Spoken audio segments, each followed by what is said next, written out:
La democrazia è il punto da vita a cui aspirano tutte le società. Eu combatia um tipo de arquitetura que não exprimia o concreto armado. Pelé, como é que é viver aqui na Europa, essa cidade que te asfixia um pouco, né? Now I'm only depressed a certain amount of time, you know. L'orgasmo è l'orgasmo di tutto il procedimento, il rituale teatrale. Não é que não seja bom industrializar, tem que industrializar, mas é que a vida não se resume ao crescimento econômico e à industrialização. La creatività è una sintesi tra fantasia e concretezza. Às vezes eu esmorece, isso é uma coisa que eu não consigo fazer esmorecer, porque eu tenho uma fé inabelável nesse país.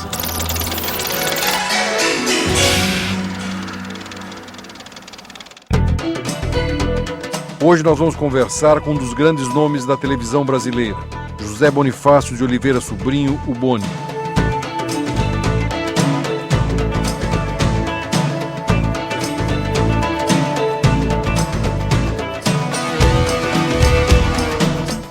Genial, exigente, obsessivo por qualidade, visionário, apaixonado.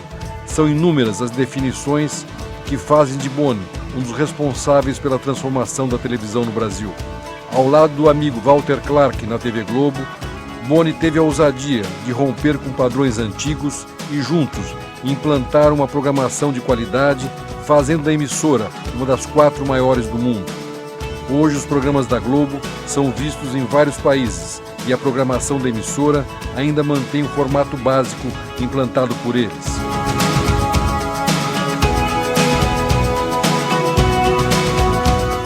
Boni acaba de lançar pela editora Casa da Palavra o livro do Boni. Ele faz questão de dizer que o livro não é uma biografia, mas uma coletânea de histórias contadas com riqueza de detalhes e que ele viveu nos seus mais de 60 anos de carreira no rádio, na publicidade e principalmente na televisão. O prefácio do livro foi escrito pelo sociólogo Domênico De Masi. Histórias que formam um importante painel para quem quer conhecer a própria história da comunicação no país. A minha conversa com Boni foi em sua casa, no bairro de São Conrado, no Rio de Janeiro. Boni, um prazer fazer essa conversa pública novamente com você. Prazer para mim. Agora você lançando o teu livro, né? Uma história de vida muito intensa, né, Boni?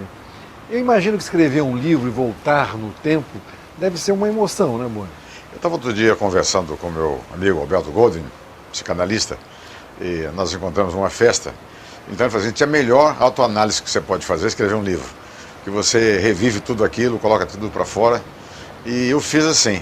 Até um momento eu estava olhando as fotografias do incêndio da TV Globo e eu fiquei um pouco mudo, eu quase caí da cadeira, porque por alguns instantes eu me senti lá dentro de novo com fogo, bombeiro. Em algum minuto você vai para trás e vê alguma coisa na sua vida como se fosse naquele momento que você estivesse vivendo. Bonito. Agora, o início do livro é a tua infância, naquela casa, né? Certo. Em Osasco, aquele ambiente, teu pai.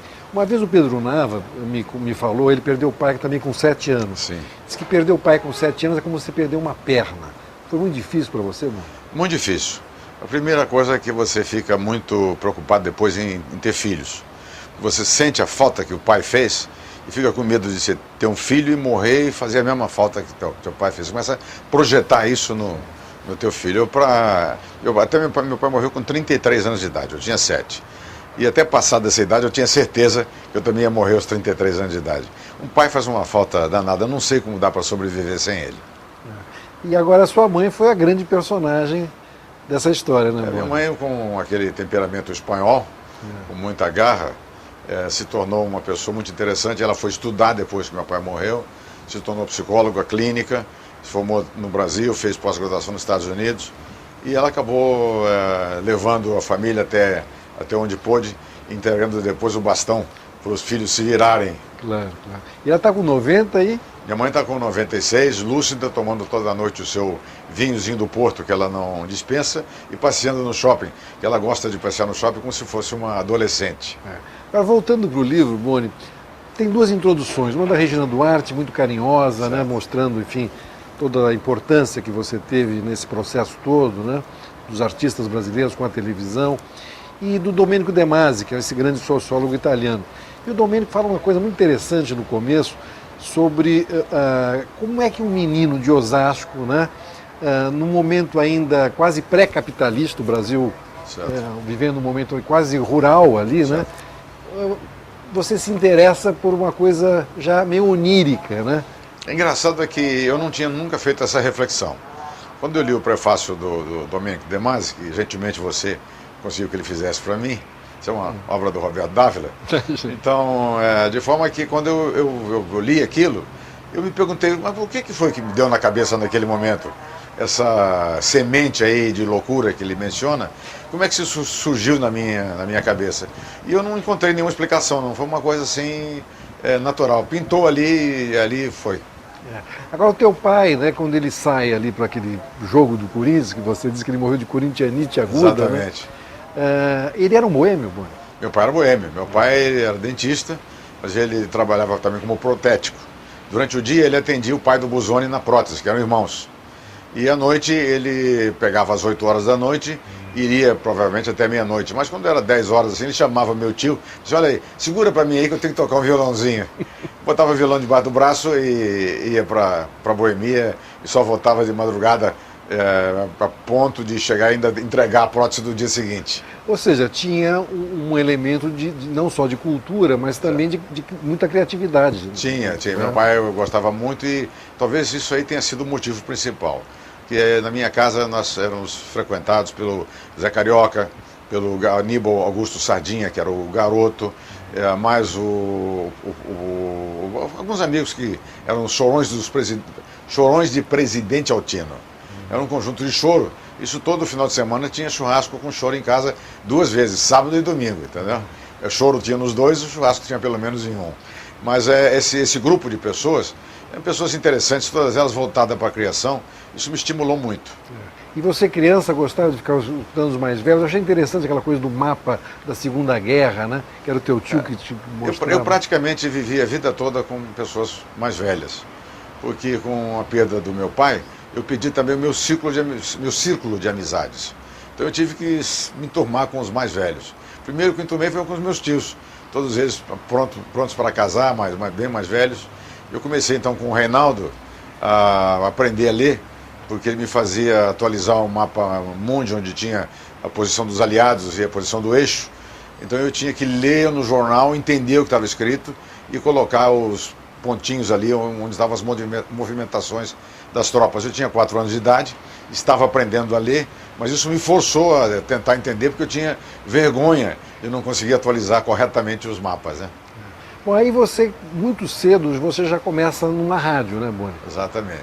Você foi já com o Dias Gomes ou foi antes ainda? Não, na rádio foi com o Dias Gomes. Eu vim para cá, meu tio era editor de livros, tio Zé Ito.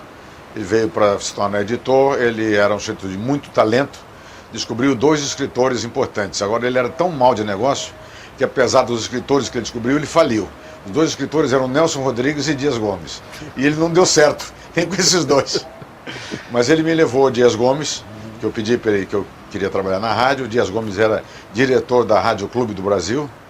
E eu me apresentei ao Dias Gomes assim, eu quero fazer um estágio aqui. Ele falou assim, o que você quer aprender? Eu quero aprender a ser diretor de rádio. Então ele falou assim, então você me segue, onde eu for você vai atrás. Ele ia no banheiro, eu ia também. Um dia o Dias estava andando na Avenida Rio Branco, ele levou um, sai daí menino, eu não estava lá, mas ele achava que eu estava. Ele ficou tão impressionado com aquilo que ele disse que quando ele ia deitar com a Janete Claire, ele ia ver se eu estava no meio da cama.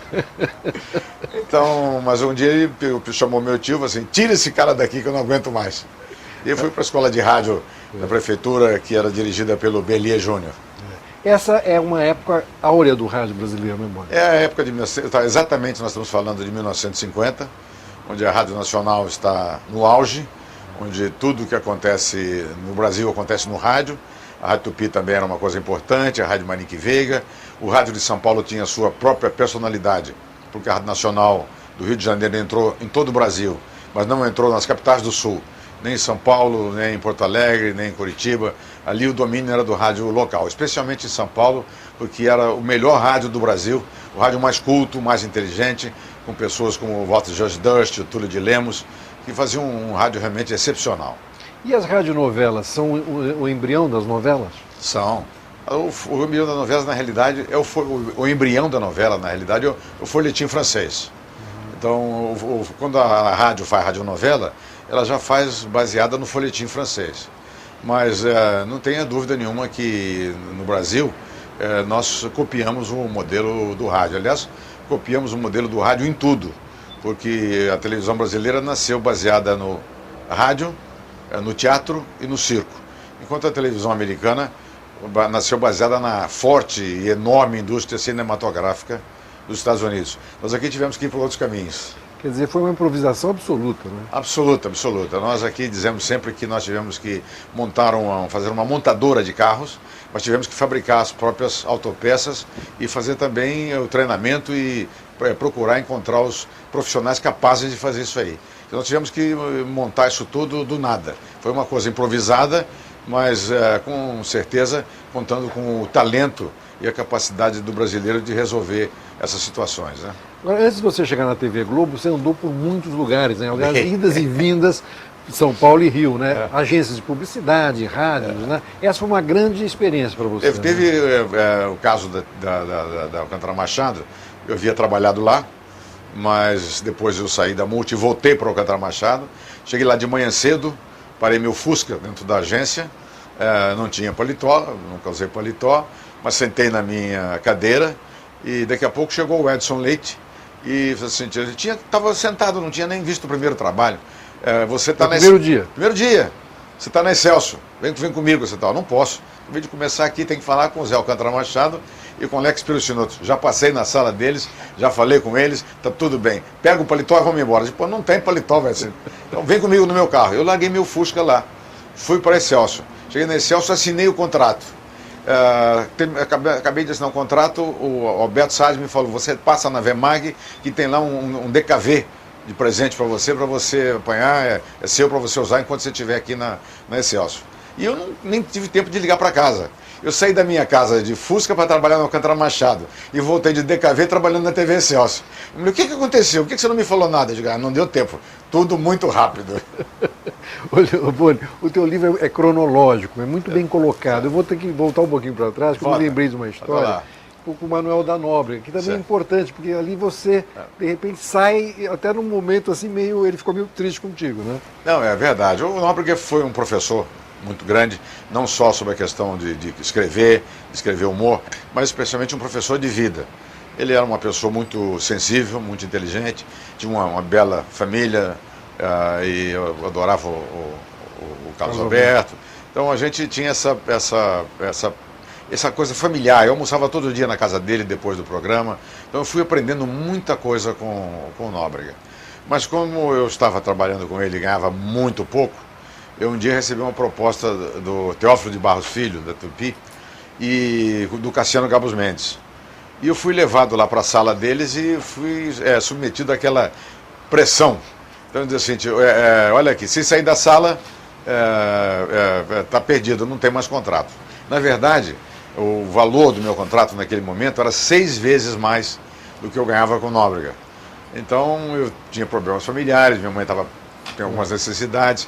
Nós morávamos na organização de luto São Geraldo, no Lago Padre Péricles, e precisava tirar a família daquela situação. Mas eu também tinha oportunidade de ir para a televisão. Que era o teu sonho? Era o meu sonho. Naquele momento, eu tinha 17 anos de idade. E o Cassiano tinha 22, 23. Era o diretor artístico da TV Tupi. Então, nós éramos jovens e quando eu realmente decidi assinar um contrato, foi que o Teófilo me disse, o teu chefe vai ser um sujeito que tem 5, 6 anos mais que você. Então eu falei, é por aí. Então me dá aqui essa caneta aí. Assinei o documento e depois, já por conta do dinheiro que eu ia receber, peguei um táxi. Eu andava de ônibus. Peguei um táxi e fui à casa do Nóbrega explicar para ele. No primeiro momento, ele não entendeu e me botou porta fora com razão. E mais tarde nós nos tornamos amigos e eu confesso a você que eu devo muito ao Nóbrega. Ô Boni, agora eu vou caminhar mais para frente um pouquinho, aí você volta para o Rio de Janeiro. Aliás, está em São Paulo ainda, porque você tem lá Tupi, Bandeirantes, né? E o Roberto Marinho sempre te procurando de alguma forma. Demorou 3 anos para que você... Em vez de 9 meses, essa gestação durou 3 anos. Quem foi o primeiro a primeira pessoa que provocou essa relação com o Dr. Roberto foi o Mauro Salles.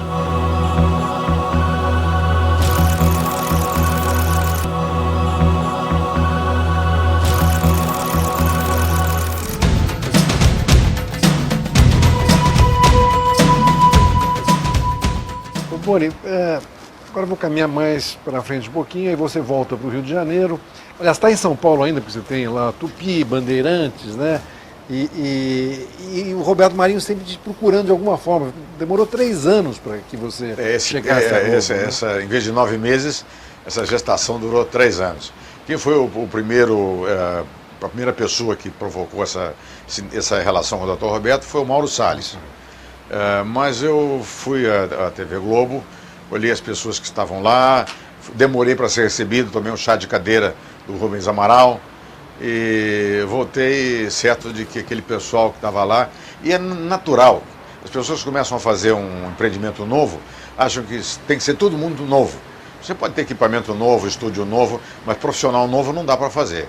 Tem que ser alguém que seja do ramo, pelo menos. Pode ser até iniciante, mas tem que ser do ramo.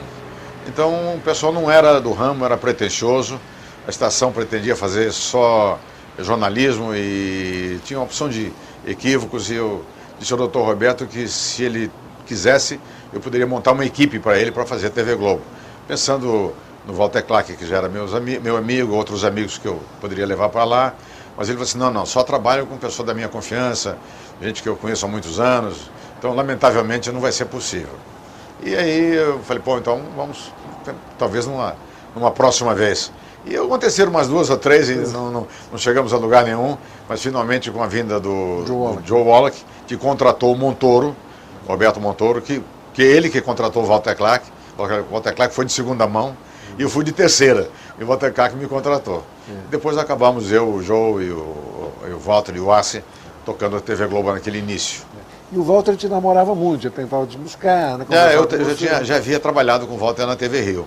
Minha relação com o Walter vinha desde a Lintas, em 1955, quando ele era assistente do Cerqueira Leite e estava sendo nomeado diretor comercial da TV Rio. Então nós vimos para cá, eu vinha para cá de São Paulo, encontrávamos com o Walter, nós íamos jantar e passávamos a noite sentando, conversando sobre televisão. Dizíamos até naquele momento que 2 marmanjos daquele tamanho, com uma única namorada, que era a televisão. Uma coisa que eu achei muito interessante também no livro foi quando o Walter vem te buscar em São Paulo, vai te buscar em São Paulo, você já tinha contratado a novela lá do México, né? Enfim, Ele nasceu, tinham contratado, nós já havíamos contratado ele nasceu porque foi um pedido do Montoro para ver se a gente fazia alguma coisa diferente. Como as novelas estavam começando, foi o Edson Leite que implantou a novela diária, de segunda a sexta. E eu é que inventei o sábado, mas ele inventou de segunda a sexta. E as novelas eu precisava fazer alguma coisa que tivesse um impacto muito grande. Então eu imaginei que se as novelas estavam copiando o modelo do rádio, a moça que veio de longe era uma coisa que já tinha sido feita na Rádio Nacional. Então eu falei, vamos pegar de uma vez a novela de maior sucesso do rádio. E fomos fazer o Direito de Nascer. Eu passei para lá, conversei com o Félix Canhê, primeiramente por telefone, depois passamos a negociar por aquele negócio, era Telex, que era uma coisa jurássica, né? Mas eu liguei para o Félix Canhê, ele disse, olha, eu quero vender, você fala com o meu advogado. Eu digo, também me dá o nome do seu advogado. Ele disse, ladrão. Eu falei, o quê? Ladrão Guevara, ladrão Guevara, ainda tudo bem. Vamos conversar com ele. E aí passamos a negociar o Direito de Nascer, negociamos, pagamos por 3 novelas, $1.000 naquele tempo. E depois ele queria mais 5 mil por fora para entregar as novelas. Foi combinado assim. E quem foi levar o dinheiro foi a Dercy Gonçalves. Levou o dinheiro numa malinha, de lá me ligou e o cara entregou para ela uma mala grande, onde estavam os scripts antigos da novela, com aquele papel assim esmaecido, alguns papéis rasgados. Ela assim, agora que eu entendi porque esse cara chama ladrão. Vocês deram $5.000, o cara me deu uma mala velha, cheia de papel velho. Está explicado. A Dercy é uma outra figura inesquecível, porque era uma pessoa assim, extremamente familiar, apaixonada pela filha, pelos netos, diferente da imagem que ela fazia no público, porque aquilo era um personagem. Né? Uma grande cozinheira, dona da melhor carne assada que eu já comi em toda a minha vida. Então eu conhecia a Dercy, porque eu tinha contratado a Dercy, e eu fiz uma coisa engraçada que eu não conto no livro. Eu fui a Dercy na TV Excelsior, porque eu não conseguia que ela me atendesse na casa dela. Então eu fui lá e ela acabou de gravar o programa, menti lá para o cara da portaria, a gente tinha o cartão da TV Rio. Eu falei assim, olha aqui, eu quero conversar com a dona Dercy, fazer uma reportagem com ela para a TV Rio. Então não tinha que eu vou levar o senhor lá no camarim da Dercy. E eu entrei no camarim da Dercy e estava lá o Carlos Manga, que era o diretor da TV Celso. Ela falou assim, pois não, recebeu, eu tinha mandado umas flores junto com o cartão. O que o senhor deseja? Eu vim aqui lhe contratar, quero lhe pagar o dobro do que o senhor, na frente do Manga, quero lhe pagar o dobro do que o senhor ganhando na Excelsior, e você é uma carioca de coração, e vamos salvar a TV Rio, vim aqui te buscar para fazer isso aí. E o Manga achou assim, se você fosse é uma maluca. Ela disse, bom, tudo bem, então vamos conversar depois e vamos conversar em casa. Eu fui embora, fiquei sabendo que ela jogou meu cartão no lixo. E ela não me ligou mais. Mas aí eu liguei de novo. Desci, eu estou esperando aquele encontro na sua casa. Eu tenho medo, não sei o quê, de sair da TV Celso. Vamos conversar um pouquinho. Aí fui na casa dele e saí com o contrato assinado. Eu já levei o contrato batido. Ela assinou o contrato e a primeira coisa que eu fiz foi dar de presente para ela uma viagem ao México. Félix Canhê, que era cubano, estava vivendo no México. E daí ela levou na barra da saia os $5.000 escondidos para entregar ao Félix Canhê e trouxe a nossa mala de novelas.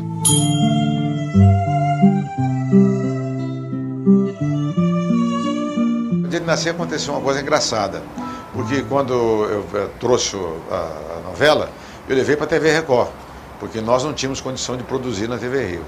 Levei o Paulinho Machado de Carvalho. E ele, duas coisas. Primeiro, assim, direito de nascer nem matar. Não acredito nisso aí. E depois, não acredito em novela. A novela é uma coisa passageira que a televisão está fazendo. O meu negócio são os musicais, os grandes espetáculos. Eu não acredito nisso. Eu digo, e rede? Você acredita em rede? Também não acredito em rede. O gosto de São Paulo é um, do Rio é outro. Esquece a rede. E eu fiquei com aquele papel na mão, eu e o Walter. O dinheiro não era da TV Rio. Era meu e do Walter. Nós colocamos do nosso bolso o dinheiro. Então eu fui ao Lima, o Rodolfo Lima Martens, meu grande mestre da Lintas, meu amigo querido, disse, Rodolfo, preciso me sair dessa aí. Você precisa comprar isso aí para Lever, esse texto, e fazer onde você quiser fazer, gravar onde você puder gravar. E me dá uma exibição disso na TV Rio. Ele falou assim, não tem como fazer isso. Como é que eu vou fazer? Só quem gravar a novela é Excelsior e a Tupi. Na Excelsior eu tinha brigado com o Edson Leite, então eu falei, bom, eu posso tentar com o Cassiano? Tudo bem. Peguei a minha malinha de papel velho, fui no Sumaré, Cassiano, eu estou perdido, você tem que me ajudar. Tenho aqui 3 novelas, preciso produzir pelo menos O Direito de Nascer. Você produz aí com o teu pessoal, passa no Brasil inteiro e me dá na TV Rio. Ele disse, você não sabe nem se eu quero fazer, deixa aqui que eu vou ler e daqui você passa daqui a 15 dias. Eu disse, não, eu preciso desse resultado amanhã, porque eu tenho que pagar mais 5.000 lá pro Félix Canhê, preciso desse dinheiro. E você sabe que o Cassiano topou, né? Topou e falou assim, você resolve com o Fernando Severino, que era o diretor comercial da Tupi, e chama o Rogério Severino, que era o diretor comercial da Tupi do Rio, e eu vou gravar, mas a Tupi do Rio vai ficar sem a novela. Só o Rogério pode conseguir fazer isso aí. O Rogério era meu amigo através do Jorge Adib. Eu fui lá, chorei as pitangas com o Rogério. Rogério, deixa eu fazer sem a Tupi. Ele disse, não estou achando que esse negócio desse vai dar certo também não. Então faz na TV Rio, a Tupi grava aqui, você passa lá. Foi um sucesso enorme e a TV Rio conseguiu, naquele momento, passar a Excelsior com O Direito de Nascer. Foi um marco nas telenovelas do Brasil. Agora, Boni, você tem uma maneira de falar muito interessante, né? Até muita gente imita. E você tem uma voz muito boa. Você já foi ator? Olha, não teve negócio do repórter por um dia? É. Eu fui ator por um dia. Na verdade, lá na Tupi, a gente fazia de tudo. Em 1952, eu fiz o Pé de Coelho, que era um assistente do Falcão Negro. Eu era aquele sujeito que... Eu assisti muito Falcão Negro. Então, eu era o mensageiro do Falcão Negro. Eu era o Pé de Coelho, mas eram pontinhas, pequenas falas. Sim. Eu mais caminhava pelo cenário. Mas um dia o Cassiano me convidou para fazer um repórter, o Cassiano Gabos Mendes, num TV de vanguarda chamado O Maestro. E o Maestro, ele na realidade sofre um falso sequestro do próprio empresário que leva ele para casa para poder fazer um marketing danado e aquilo explodir, todo ele teria sido sequestrado. O maestro era o Adriano Sturti, com 12 anos, regia a orquestra sinfônica. Então, no dia do concerto, o maestro Isso ao vivo, tudo? Tudo ao vivo. Claro. O maestro é sequestrado. E eu sou um repórter que entro no final e encontro na casa do empresário, investigando a casa do empresário, que eu entro lá escondido, acho a gravata borboleta com a qual o maestro regeria o concerto. E descubro que aquilo tudo é uma farsa. Eu entro em cena e não tem gravata nenhuma, ao vivo. E eu comecei a virar móveis. Virei sofá, virei poltrona, comecei a revirar a casa inteira. E aí o Cassiano cortou o som do estúdio e falou assim, vamos jogar a gravata pelo chão, abaixa e pega. Então jogaram a gravata, eu fui lá e peguei, mas eu levei mais ou menos, revirando móveis, uns 15 minutos. E todo mundo no estúdio, aquilo era um drama, e todo mundo, como você fez agora, não parava de rir. E todo mundo sabendo onde é que ia terminar aquilo. Quando eu saí, o Cassiano me chamou assim, olha, Boni, vamos fazer o seguinte, continua escrevendo os seus textos humorísticos, faz os seus programas aí de humor e tal, faz o que você quiser aqui dentro. Mas mesma coisa, não me faça mais nada como ator. Então acabou a minha carreira naquele dia ali. Agora, Boni, eu fico imaginando as coisas que aconteceram nesse... Era Você não improvisação imagina. absoluta. Teve uma Lia Borges de Aguiar, uma grande atriz, aliás, carioca, foi a primeira grande atriz da televisão brasileira. Ela um dia terminava uma peça, ela teria que cometer o suicídio. Então ela pegava um revólver e dava um tiro na cabeça. Ao vivo, o revólver não podia ter pólvora seca, porque queimaria a pessoa. Então era feito assim, o revólver estava vazio, dava o tiro e o contra-rega ficava bem pertinho, o contra-rega com um cartucho e com um prego dentro de uma caixinha de madeira. Então ele dava uma martelada, pim, dava o tiro. Aí eu senti, ela voou e claft. Nada, não saiu tiro nenhum, silêncio total. Ela não teve dúvida, pegou o revólver, matou a cabeça de novo, o cara preparou de novo o prego e pá, nada, tiro nenhum. Então ela falou assim, não tem importância, eu me mato com uma faca. E saiu correndo para cima da penteadeira, pegou um daqueles pentes que tem aquele cabo, pegou assim e disse, eu me mato com essa faca. E aí o cara acertou um tiro. Quer dizer, ela morreu esfaqueada com um pente e dando um tiro que o contra-rega deu fora de cena, né? E tem uma muito engraçada do Jaime Barcelos, que foi no Dostoiévski, Lua Branca Dostoiévski.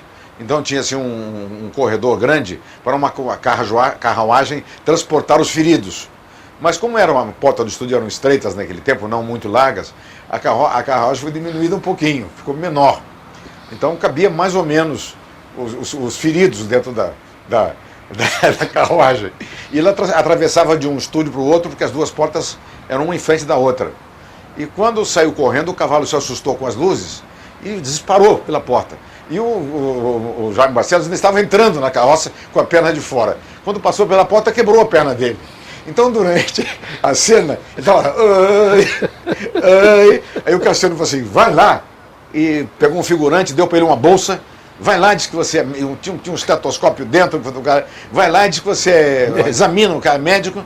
Fala que ele morreu. Aí entra todo mundo em cena, tira ele de cena. Tira lá de cena.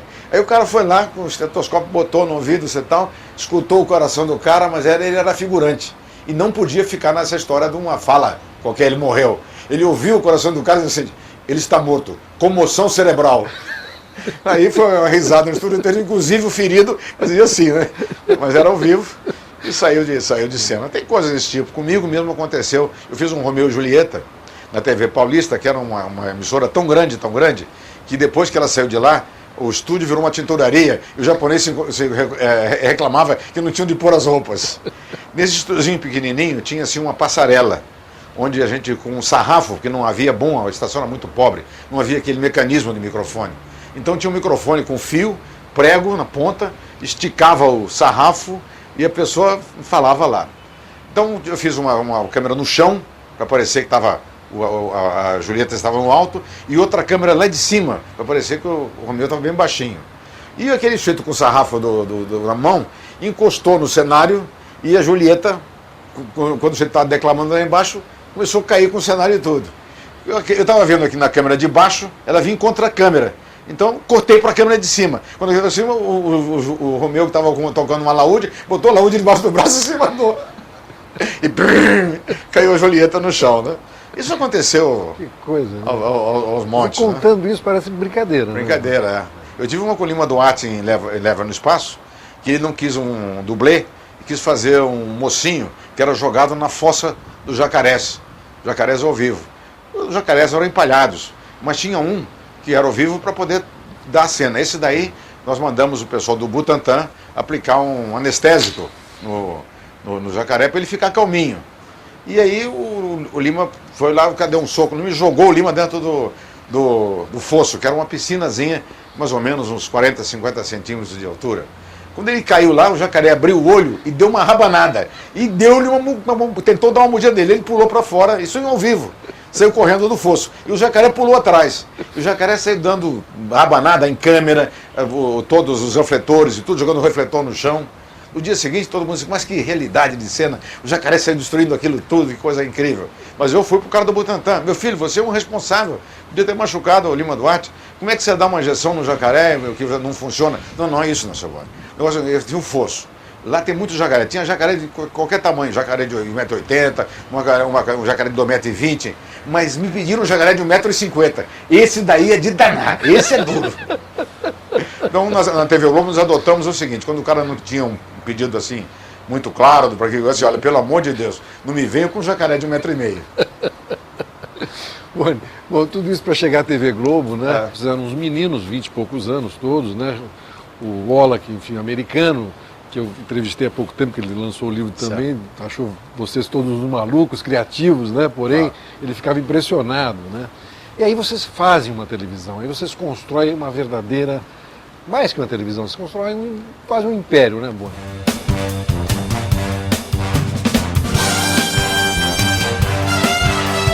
Nós conseguimos ir além do que nós havíamos sonhado, porque a resposta do trabalho que nós fizemos não foi só no Brasil, foi no mundo inteiro.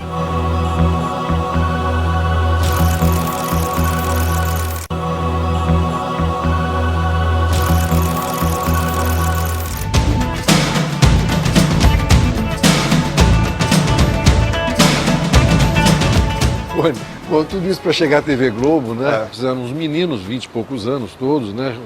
O Wallach, enfim, americano. E aí vocês fazem uma televisão, aí vocês constroem uma verdadeira, mais que uma televisão, vocês constroem quase um império, né, Boni? Perfeito. Nós conseguimos fazer aquilo que sempre sonhamos, eu e o Walter. O Walter esteve comigo até 1977. Depois, eu e o Joe Wallach, nós conseguimos realizar um sonho, que é uma coisa muito difícil. Nós conseguimos ir além do que nós havíamos sonhado, porque a resposta do trabalho que nós fizemos não foi só no Brasil, foi no mundo inteiro. De repente nós conquistamos, graças ao talento do brasileiro, essa capacidade de improvisar, a maneira de criar, especialmente pelos autores brasileiros, que tinham um jeitinho especial de fazer novela. Então nós conseguimos penetrar em mercados que antigamente eram dominados apenas pelo cinema americano. Então a Globo entrou na Europa, a Globo entrou na América Latina inteira. A China? E a China, isso foi uma coisa assim extraordinária. A escravizaura, o Fidel Castro em Cuba, mandava ligar o gerador, mandava ligar a luz da cidade inteira na hora da novela. E depois desligava, porque a cidade toda queria ver a novela. Na Rússia, durante as eleições, o capítulo da novela era passado, às vezes, 3, 4 vezes. E só nas emissoras da capital, que é para as pessoas não saírem para fora e não deixarem de votar. O Mário Soares me contou, quando ele era primeiro-ministro de Portugal, que a Gabriela, eles paravam a reunião de ministério, assistiam a novela e depois voltavam para a reunião. Foi uma coisa muito importante e ultrapassou os limites do nosso pequeno sonho. Agora, os americanos construíram um país em cima do cinema, né, Boni? A televisão teve um papel importante no Brasil também, né? A televisão teve um papel no Brasil, agora, como a gente já falou, né, ela não teve o apoio da indústria cinematográfica porque não existia a indústria. E aconteceu o inverso. Praticamente a indústria cinematográfica renasce no Brasil hoje graças ao trabalho e à popularidade da televisão. É uma outra mão. Agora, vocês começando lá na TV Globo, vocês começam a implantar uma série de coisas que não existiam Isso tudo é muito improvisado, Exatamente, né? Aí vira uma empresa, realmente. Virou uma empresa, né? O processo de produção que nós implantamos na TV Globo, parte dele vinha da cultura cinematográfica americana. Parte da televisão americana, uma boa parte da experiência que eu tive em agência e nas outras emissoras, e também com a contribuição do Joe Wallach, que havia sido gerente da NBC em San Diego, e conhecia muito bem essas questões todas de orçamento e tudo isso. No início, era difícil a gente seguir o que o Joe queria, porque exatamente havia esse problema. O Joe, lá nos Estados Unidos, você precisa de um ator, de um produtor, de um diretor de TV, de um cameraman, você passa a mão no telefone e liga para um agente, ele está lá. Nós não, nós tínhamos duas coisas para fazer. Ou formávamos essas pessoas, ou tirávamos das outras emissoras. Então, às vezes, nós tínhamos que pagar salários um pouquinho salgados, até exorbitantes, em alguns casos, como os grandes astros, porque nós não tínhamos aqui essa escola. Então, até que a gente conseguiu equilibrar, nós fomos enganando um pouco o Joe Wallach. A hora que nós chegamos a ter algum dinheirinho, nós mergulhamos naquilo que ele queria corretamente, que é um processo de orçamento muito correto, custos diretos e indiretos, detalhado e tudo. O Joe teve uma importância fundamental nessa história. Agora, o doutor Roberto também, né? Porque como empresário ele teve confiança em deixar vocês fazer o que quiserem. É aquilo que o Pedro Bial disse, que o doutor Roberto também tinha aquela coisa de, quando jovem, ele sempre se aproximava dos mais velhos. E quando velho, ele entregou o poder aos jovens. Então ele tinha tido o problema dele no início da TV Globo, e ele confiou em mim, no Walter, mesmo no Joe, que naquele momento tinha menos de 20 anos em relação ao Dr. Roberto. Então nos entregou essa missão, e nós acho que cumprimos ela com muito carinho. Boni, são 31 anos de TV Globo. 31 anos de TV Globo, mais 4 como consultor. Total de empresa, 35 anos. Quer dizer, é uma vida, né? É uma vida toda. Eu entreguei minha vida para a televisão, não só para a Globo. Agora, uma coisa interessante também, você desde garoto, você soube negociar muito bem as suas coisas, né, Boni? Você teve um jeito para se vender, né? Você sabia claro, se vender. Eu acho que sim, é porque, sabendo, quando a gente entrou no mercado, eu percebi que aquilo que eu queria fazer, as pessoas não tinham ainda percebido que era possível fazer. Então eu achei que eu teria algum valor. Então, eu além de tentar realizar o sonho, eu quis realizar algum dinheiro. Então, eu não consegui, mas consegui o primeiro que já resolveu. O segundo, eu acho que, na realidade, eu faria jus a uma boa parte da TV Globo.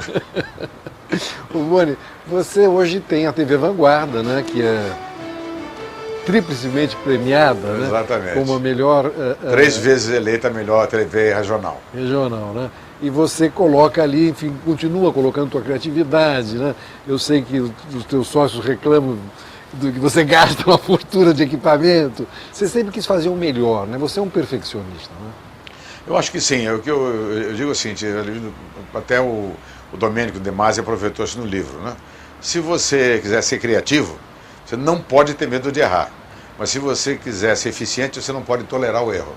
De forma que o perfeccionismo é uma mistura de você ser criativo, mas um criativo sem medo de fracassar, com responsabilidade, capaz de poder voltar, fazer, refazer. Então eu digo sempre que, além de criativo, eu fui um intolerante, mais do que um perfeccionista. Porque o perfeccionista exige perfeição do seu trabalho, nem sempre talvez ele saiba cobrar dos outros. Mas eu fui intolerante, eu cobrei de todo mundo impiedosamente. Até do Tom Jobim? Do Tom Jobim não precisava cobrar nada dele, porque ele é uma coisa maravilhosa. É um gentleman, né? É uma pessoa, um ser humano fora de série. Eu digo sempre que ele montou nas costas de um urubu jereba e nos abandonou aqui órfãos de amizade, de carinho, de amor e de música. Ele adorava fazer aquelas... Ele adorava. Ele fez Luísa, né? Você fazia encomenda para o Tom para fazer um trabalho e o Tom não cobrava. Ele às vezes me pedia assim, me dá um crachá de funcionário da TV Globo para eu entrar lá a hora que eu quiser, sem ter que ficar esperando na portaria. Então era o que ele queria. E depois me pediu uma antena parabólica, que ele morava no Sovaco do Cristo, não pegava a televisão ali. Então nós trocamos o trabalho dele por um shopinho, uma coisa desse tipo. E ele gostava de fazer. Até no Tempo e o Vento, eu pedi para ele, aliás, as pessoas me pediam, eu ia pedir para ele. Eu fui pedir para ele fazer a abertura do Tempo e o Vento do Érico Veríssimo. E ele falou assim, Boni, eu não faço. a abertura do... Então eu não faço. Eu disse, por quê, senhor? Meu pai era gaúcho, meu pai era de São Gabriel. Então eu faço, ou faço a trilha inteira ou não faço. Se eu fizer a trilha inteira, eu vou fazer uma homenagem ao meu pai. Então eu digo, então faça a trilha inteira. E ele fez realmente das 14 músicas que compõem a trilha sonora, ele fez 13 e uma delas era uma canção tradicionalista que o Centro de Tradição Gauchesca lá providenciou. Mas o resto tudo foi escrito pelo Tom sem cobrar coisa nenhuma, pelo mero prazer de escrever música e de ver aquilo colocado no ar. Ele adorava ir para casa e assistir televisão, mas os trabalhos nos quais ele tinha participado. E no Tempo e o Vento, eu dei para ele o tape, ele ficava assistindo o tape várias e várias vezes.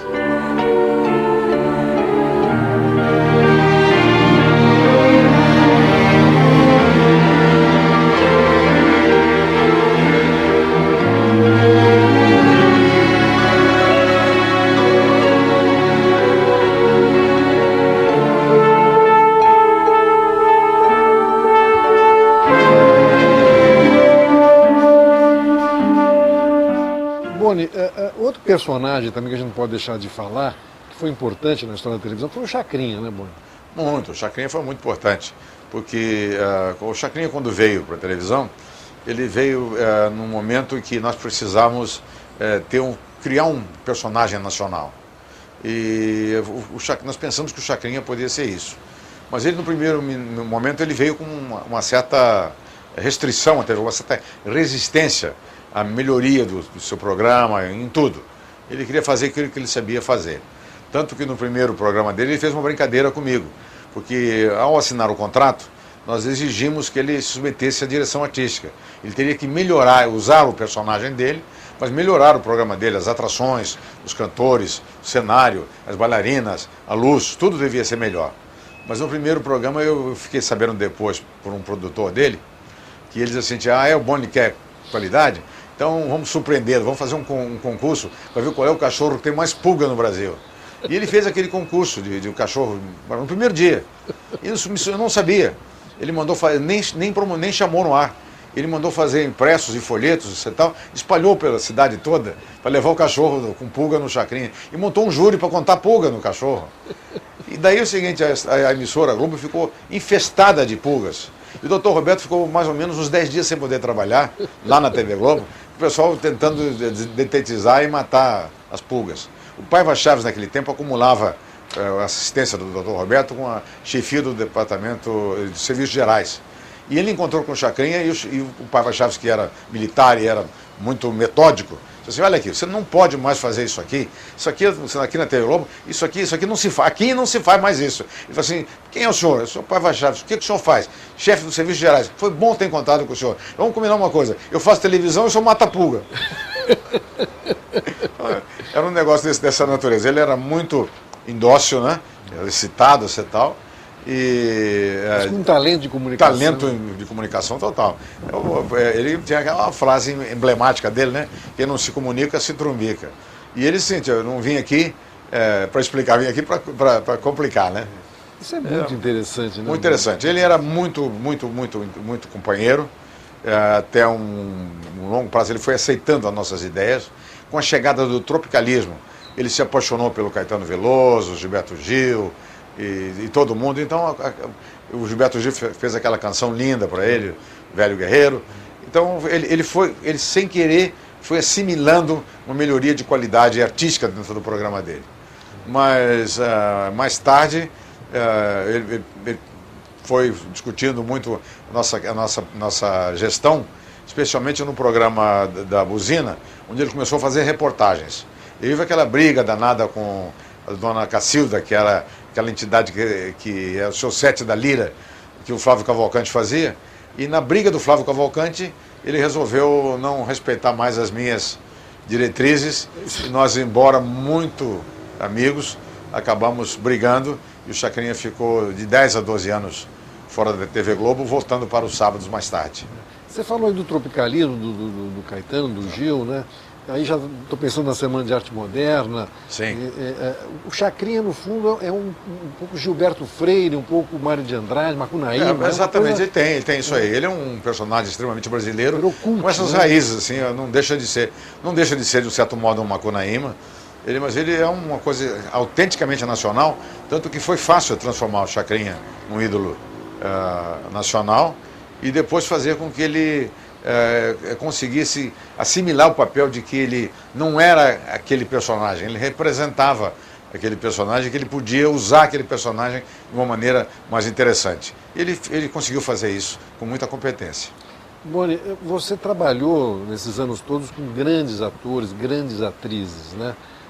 Você tem alguma preferência ou é difícil falar? Não, eu tenho minhas preferências, eu até citei no livro um grande número de pessoas que eu trabalharia, especialmente as mulheres, que não faltariam no meu elenco.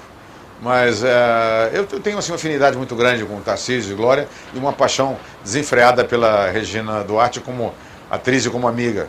A Regina Duarte é uma pessoa extraordinária, ela foi assim um dos primeiros esteios da TV Globo, porque ela não se contentou em ser atriz, ela conversava muito, ela vinha com os papeizinhos dela e tinha sugestões a fazer sobre o trabalho que ela estava fazendo e também o trabalho que nós estávamos fazendo. Então ela trouxe uma contribuição não só artística, mas ela trouxe uma contribuição afetiva para a minha vida profissional. Depois eu devo muito carinho à Regina, especialmente ela fez agora uma apresentação no livro, que assim que eu li me fez chorar muito. Aliás, você quem te conhece sabe, você é um extremamente emotivo, ao mesmo tempo duro, né? Eu me lembro dos teus memorandos na Globo, faziam ou derrubavam uma pessoa ou deixavam a pessoa em grande estilo, né? E aliás, falando de estilo, escritos com grande estilo também, né? Não, os memorandos eu até me arrependo de alguns, posso ter exagerado de alguns, mas não havia outra maneira.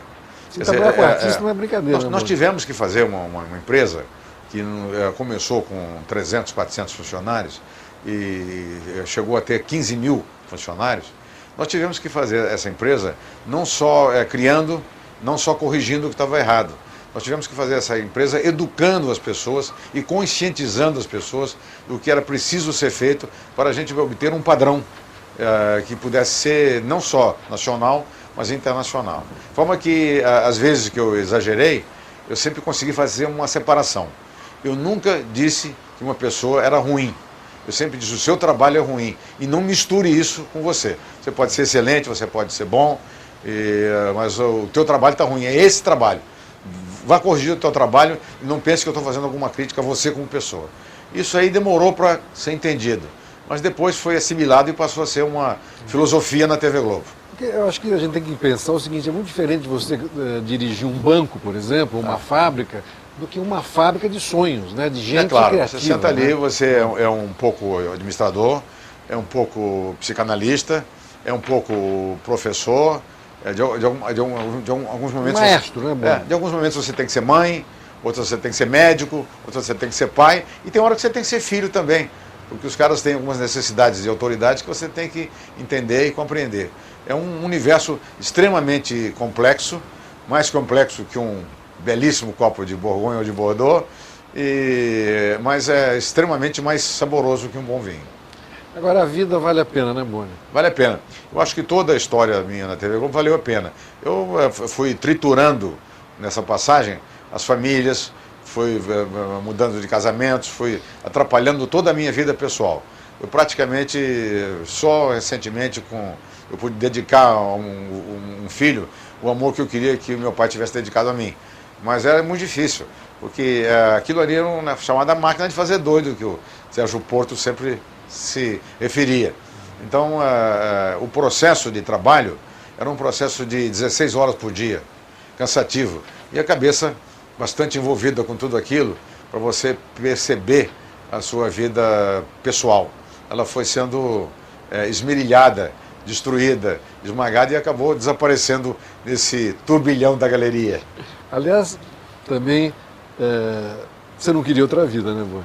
Eu adorava o que eu fiz, adorei. Acho o seguinte, o fato de a gente ter aberto esse mercado de trabalho para os artistas brasileiros, para autores, atores, diretores, todo mundo, me deixa muito feliz. E às vezes, quando alguma mágoa aparece no meu coração em relação a alguma coisa, eu lembro que isso foi feito, isso me deixa profundamente contente e resgata qualquer prejuízo que eu tivesse tido no passado.